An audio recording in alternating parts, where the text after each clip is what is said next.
Hey everybody! In this video, I would like to demonstrate how we can enhance the effect that we know from the very first video about shaders that I recorded for this channel. The enhancement will consist of displaying something like continuous plasma instead of rippling lines, for which we will use very similar calculations. Let's get started.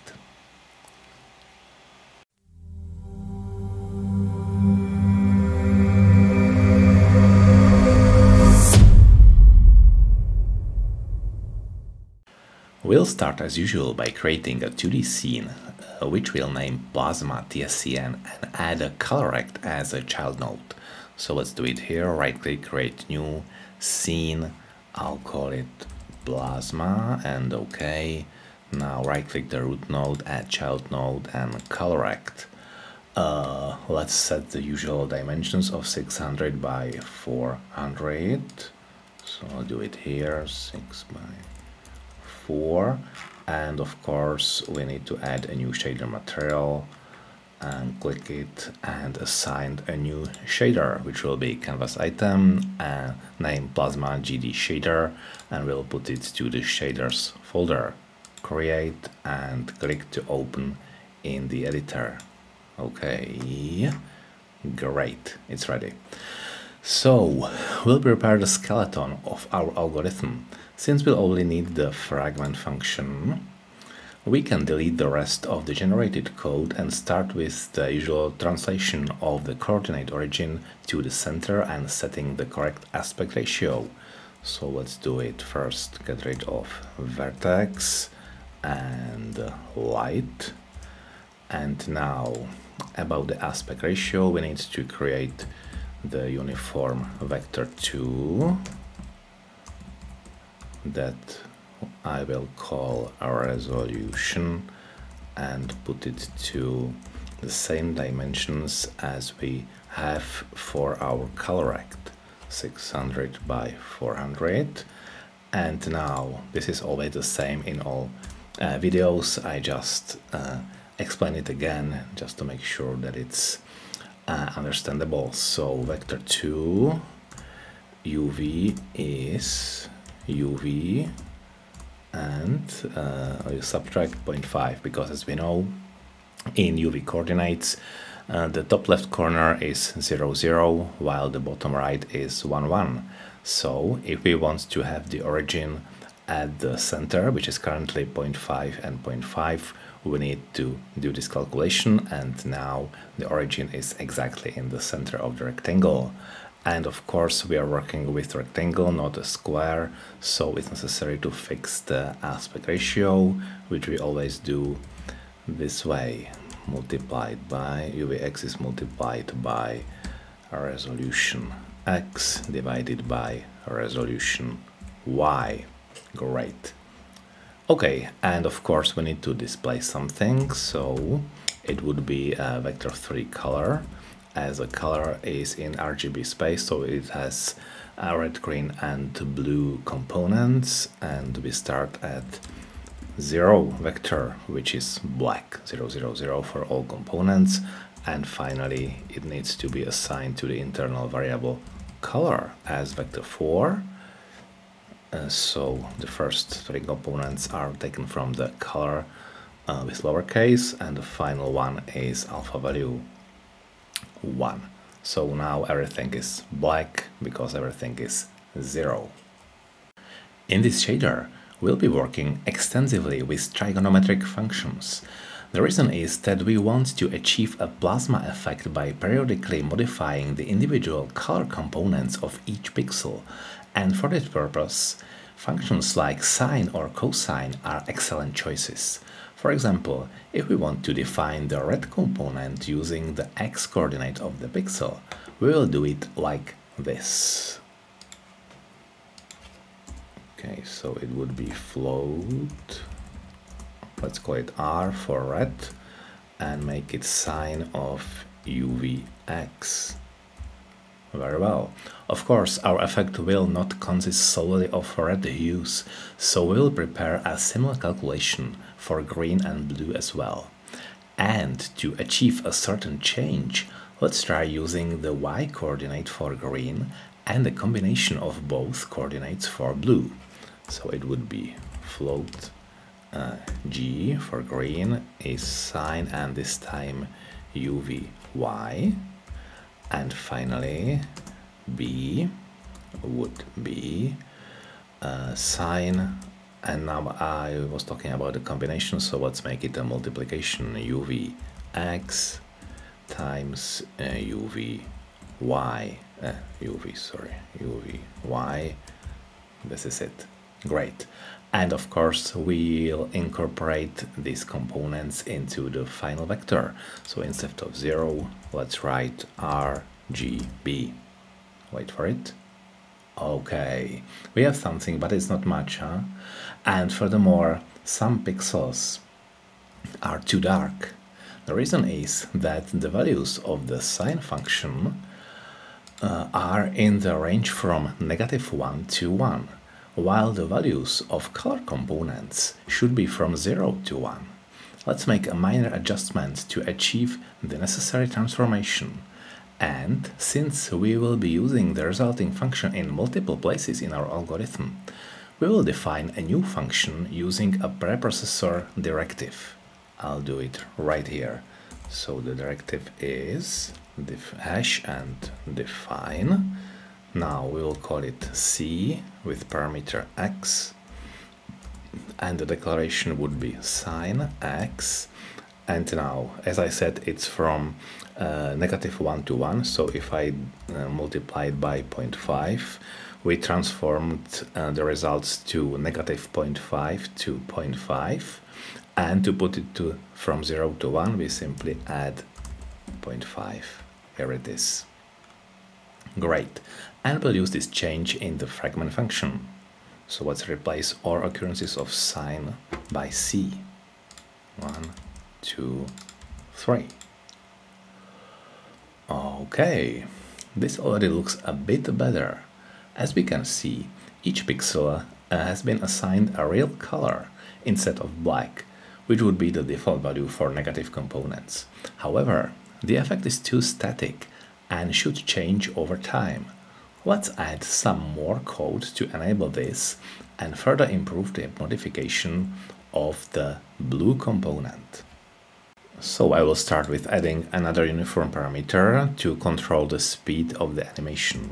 It would be uniform float speed with a hint range from let's say 0.1 to 4, and with a step 0.1, and let's set the default value to 1.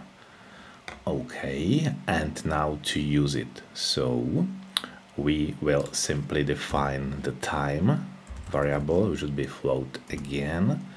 Time is the internal time multiplied by the speed, and let's use time to modify the argument of the C function.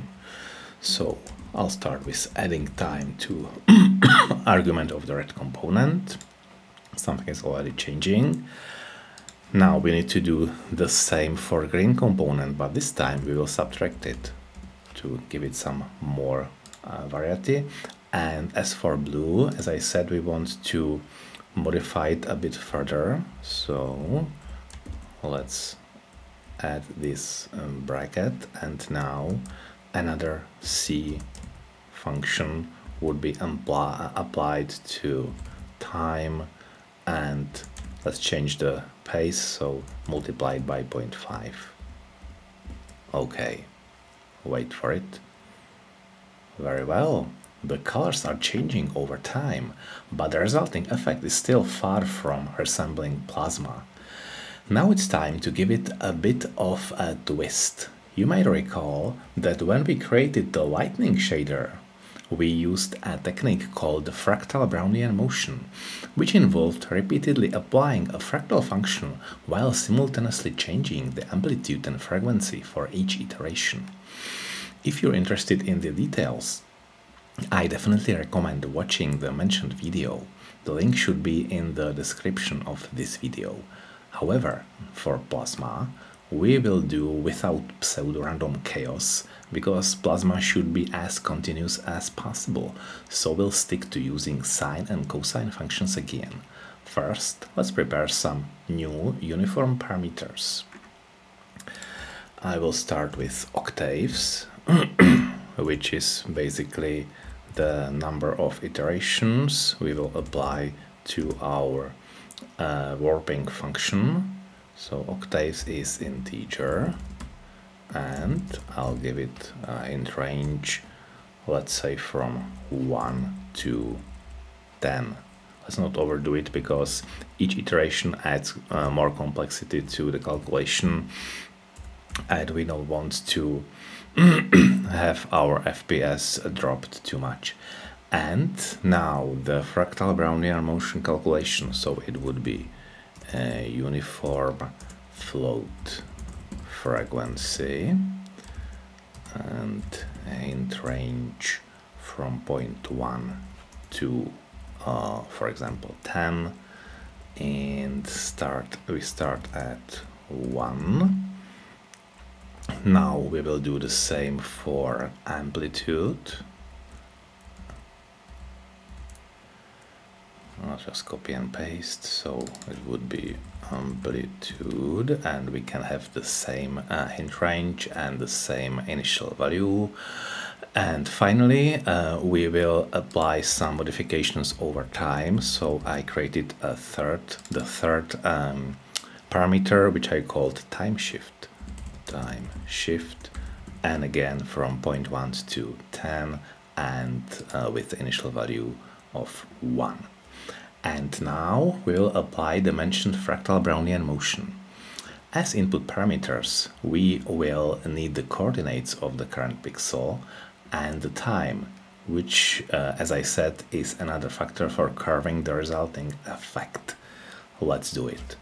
So I will call it, for example, it will return vector 2, and I'll call it warp with the parameters vector 2 UV and float time. That's all we need.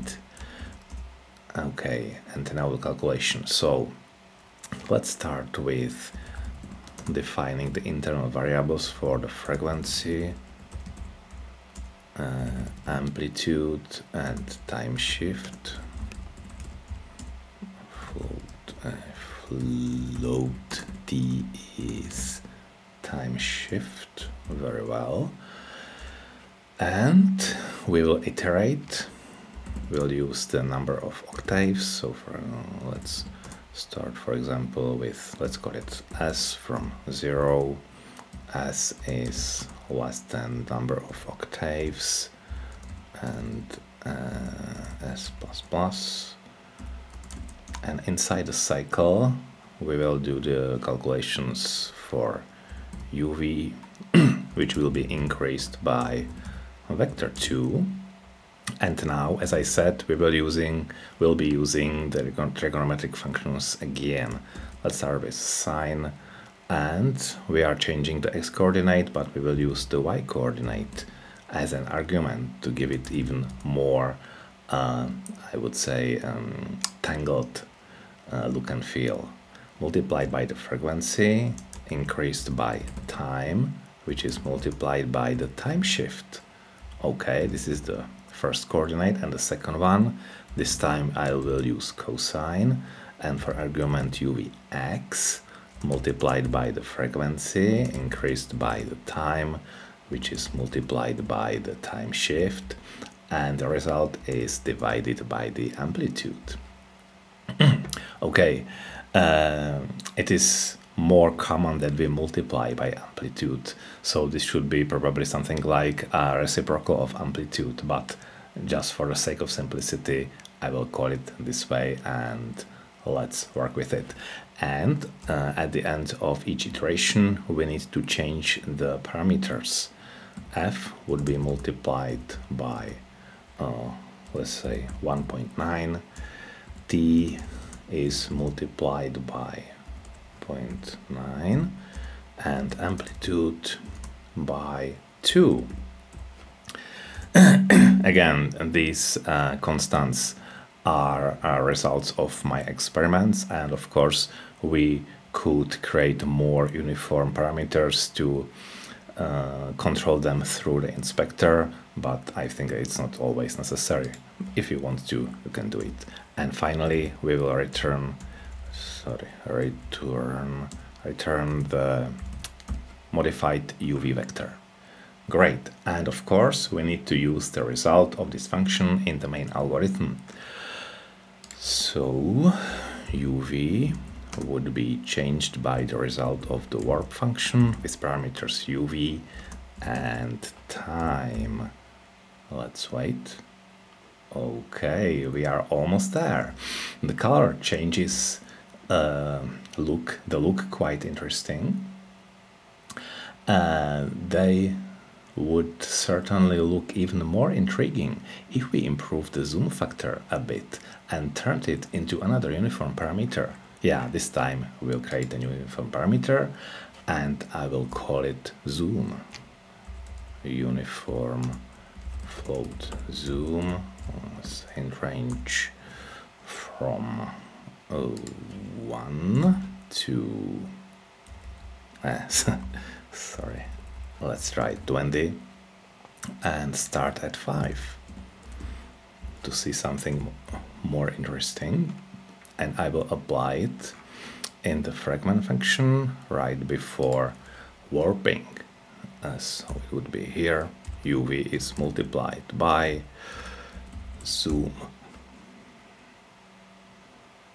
Okay, I guess we achieved a beautiful plasma and we can be satisfied with the result. However, there's still a room for improvement. You may recall that the effect I demonstrated at the beginning of the video looked somewhat glossier and more plastic-like. We can do this by applying another algorithm to recalculate the resulting color using the colors of neighboring pixels. Let's add a new function called specular, which will take as input parameter the complete pixel, including the alpha channel, so it will be a vector 4. To allow for the most flexible shader settings, we'll again add several uniform parameters that can be changed in the inspector. So I will do it here. Uniform float. The first one I called radians and gave it the hint range from 0.1 to 4, I guess, yeah, and started at 0.5. Okay, now the second one, let's make it faster by copy and pasting. So the second one is sharpness, the third one would be gloss, and I think that sharpness was defined from 0.1 to 10 and with the initial value of 2, and the gloss, let's try 0.1 to 2 and start at 0.75, and of course we need a smaller step, this one. Great. So the following function I'm about to type is not my creation. I found it somewhere on the web, and it's a trick to achieve a glossy effect using partial derivatives, the special implementation of which is built into GLSL and thus also into the Godot shading language. It's not about real partial derivatives of functions as we know them from the field of mathematical analysis. In this simplified form, it's about the difference in values of neighboring pixels, which corresponds to what could be called the rate of variation. There are several interesting articles on this topic, and I will be referencing some of them in the video description. The functions df, dx and df, dy are of great importance in calculating the normal vectors of 3D objects, creating MIP maps for textures, and so on. So we will use it in the following way. I will add function called specular, and as I said, it works with vector 4, so it will also return the vector 4. Specular.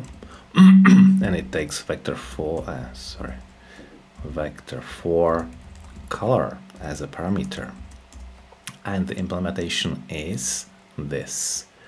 First, I will calculate something I called shine, and this is the magic formula.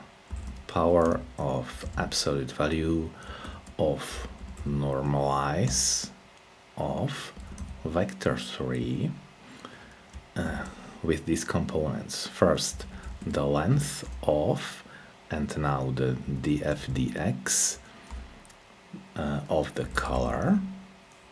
This is the first one.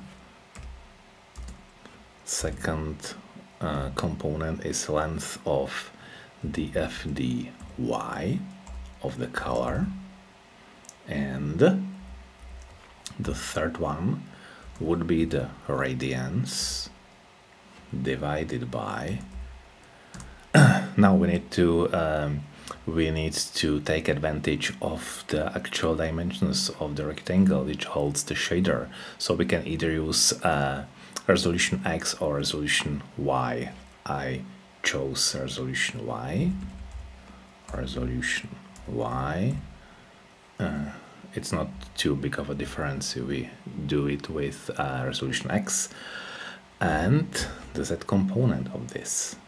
Okay, and now, just not to make some stupid mistake, I think that the fourth component would be the sharpness, as we are working with the vector 4. And let's do something. Wait a minute. 1, 2, 3, 4. Now color radiance divided by this.